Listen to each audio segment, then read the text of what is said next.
Big TV భక్తి సమాచారం WhatsApp ఛానల్లో జాయిన్ అవ్వండి. అన్ని విశేషాలు ఎప్పటికప్పుడు తెలుసుకోండి.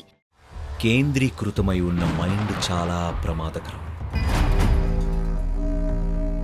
మీరు ఒక ఆలోచనను బలోపేతం చేస్తే ఒక్కసారిగా ఆ ఆలోచనకు గొప్ప శక్తి వస్తుంది. కేవలం మీ వైపు చూసి వాళ్ళు మీకు అనారోగ్యం కలిగించేలా చేయగలరు.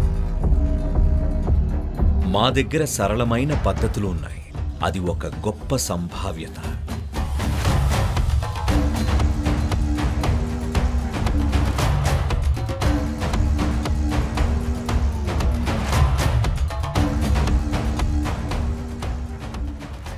నమస్కారం సద్గురు. నరదృష్టి దురదృష్టం ఇంకా హాని కలిగిస్తుందని చెబుతారు. అసలు నరదృష్టి అంటే ఏమిటి? దానిని పారద్రోలే విధానాలు ఉన్నాయా? అలాంటివి ఉన్నాయా అంటే ఉన్నాయి. విషయాల్ని ప్రభావితం చేయగలిగే వాళ్ళు ఉన్నారు. ఇప్పుడు నేను ఈ నీటిని తీసుకుని 1 నిమిషం పాటు దానివైపు చూశానంటే నీటి పరమాణు నిర్మాణం మారుతుందని వాళ్ళ మనం నిరూపించగలం. అదే నేనిప్పుడు మిమ్మల్ని ఇలా చూస్తే మీ లోపల ఉన్న నీటి పరమాణు నిర్మాణం ఎందుకు మారదు చెప్పండి? మారుతుంది. అది మనకు సానుకూలంగా అయినా ఉండొచ్చు, లేదా ప్రతికూలంగా అయినా ఉండొచ్చు. రెండూ సాధ్యమే. కేంద్రీకృతమై ఉన్న మైండు చాలా ప్రమాదకరం. ప్రమాదకరమో కాదో నిర్ణయించేది వారి ఉద్దేశం. మీరు ఆలోచనని బలోపేతం చేయగలిగితే ఆలోచనల్ని, ఆ ఆలోచనకు చాలా శక్తి వస్తుంది. కోపంగా ఉన్న మైండ్, కామంతో ఉన్న మైండ్, ప్రేమతో కూడిన మైండ్, ఇవన్నీ చాలా శక్తివంతమైనవి.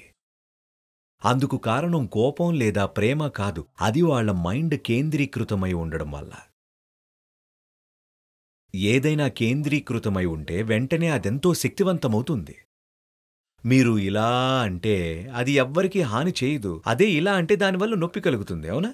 ఎందుకంటే అది కేంద్రీకృతమై ఉంది కాబట్టి. అదే శక్తి కేంద్రీకృతమై ఉన్నట్లయితే ఒక్కసారిగా దాని ప్రభావం చాలా ఎక్కువగా ఉంటుంది. కాబట్టి ఏకాగ్ర దృష్టి పూర్తి ఎరుక వల్ల గాని, సాధన వల్ల గాని, కోపం వల్ల గాని రావచ్చు. మీరు కోపంతో రగిలిపోతున్నట్లయితే మీ మైండ్ కేంద్రీకృతమై ఉంటుంది. మీరు గమనించారా? ప్రేమలో అయితే అటు ఇటు పోవచ్చు, కానీ కోపంలోనూ ద్వేషంలోనూ అది కేంద్రీకృతమై ఉంటుంది.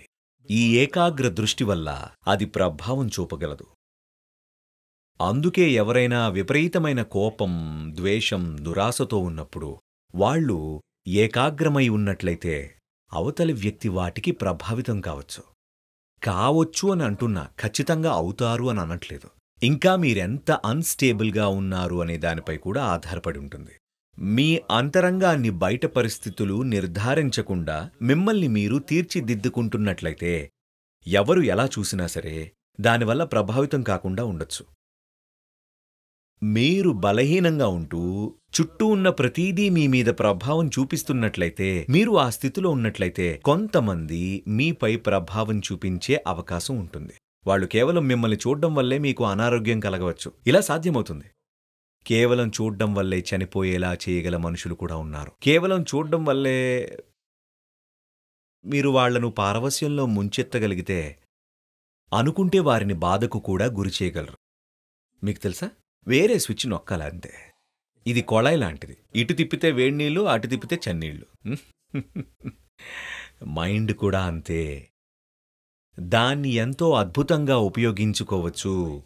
అదొక గొప్ప సంభావ్యత. కానీ ప్రజలు దాన్ని ఇంకొకలాగా వాడుకుంటున్నారు. ఏవైతే మన జీవితాన్ని మెరుగుపరుస్తాయో, రక్షిస్తాయో, ఇంకా అందంగా తీర్చిదిద్దగలవో అవే విషయాల్ని మన జీవితాన్ని నాశనం చేసుకునేందుకు వాడుకునే అవకాశం కూడా ఉంది, అవునా? ప్రతిరోజు ఇలా జరుగుతూనే ఉంది. ఉదాహరణకు టెక్నాలజీ. దాన్ని ఎలా అయినా వాడుకోవచ్చు. ఈ మనశ్శరీరాలను కూడా అదే విధంగా వాడుకోవచ్చు.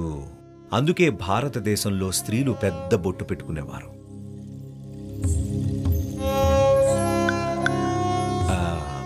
ఇలాంటి ప్రభావాలకు లోను కాకుండా ఉండేందుకు పసుపు ఇంకా నిమ్మరసం లాంటి కొన్ని రకాల పదార్థాలను వాడి కుంకుమను తయారు చేస్తారు.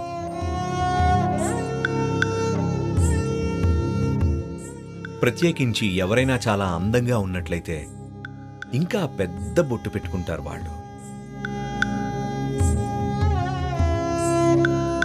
సహజంగానే అటువంటి బాహ్య సౌందర్యమున్న వారి మీద అందరి కళ్ళు పడతాయి కదా, గమనించండి మీరే.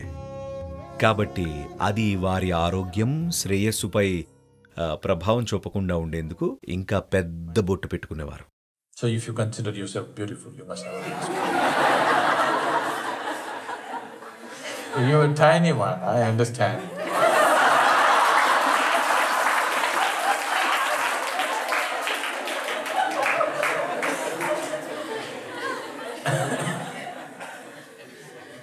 సరే, వీటన్నిటిలోకి తెగకండి. ఎందుకంటే తను నన్ను అలా చూసింది కాబట్టి నాకు కడుపులో నొప్పి వస్తుంది. వాడు నన్ను చూశాడు, అందుకే నాకు తలనొప్పి వస్తుంది. ఇలాంటి వాటిలో మాత్రం పడకండి.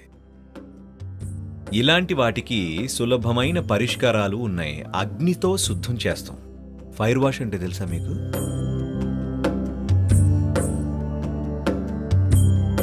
దాన్ని క్లేశనాశన క్రియ అంటారు. మీ చుట్టూ పోగైన క్లేశాలను శుద్ధి చేయడం అన్నమాట. ఎందుకంటే మీ శరీరం అన్నది ఇక్కడితో ఆగిపోవడం లేదు, ఇంకా వ్యాపించి ఉంటుంది. మీరిది గమనించారా?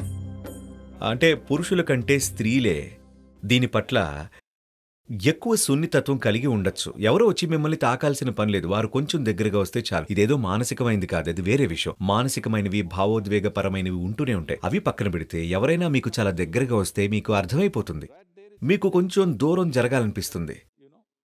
వాళ్ళు ఇంకా మిమ్మల్ని ముట్టుకోలేదు, దగ్గరగా వచ్చారంతే, జస్ట్ అలా వచ్చారంతే. అదే కొంత ఇబ్బందిని కలిగిస్తుంది మీకు, అవునా?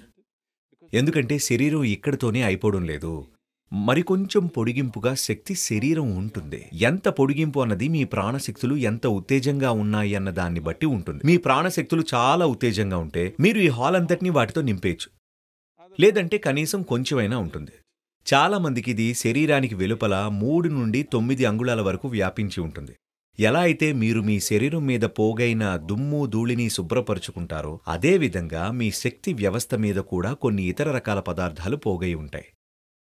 మీరు వీటిని నీటితో శుభ్రపరుచుకోవచ్చు, కొన్ని క్లేశాలు దానివల్ల పోతాయి. అదేవిధంగా అగ్నితో చేసే శుద్ధి కూడా ఉంది, దీన్ని దిష్టి తీయడం అంటారు. మరిది ఇతరుల దృష్టి సోకడం వల్ల అలా జరుగుతుందా లేదా అనేది ప్రశ్నార్థకం. కానీ మీ చుట్టూ ఉన్న జీవితం మీ శక్తి శరీరం మీద ఖచ్చితంగా ప్రభావం చూపిస్తుంది. మీరేదైనా ఆధ్యాత్మిక సాధన చేస్తున్నట్లయితే, అంటే ఏదైనా క్రియ లేదా ధ్యాన ప్రక్రియ చేస్తున్నట్లయితే ఇవన్నీ మీకు అవసరం లేదు. ఎందుకంటే మిమ్మల్ని మీరు లోపల నుంచే ఎలా శుద్ధి చేసుకోవాలో మీకు తెలుసు.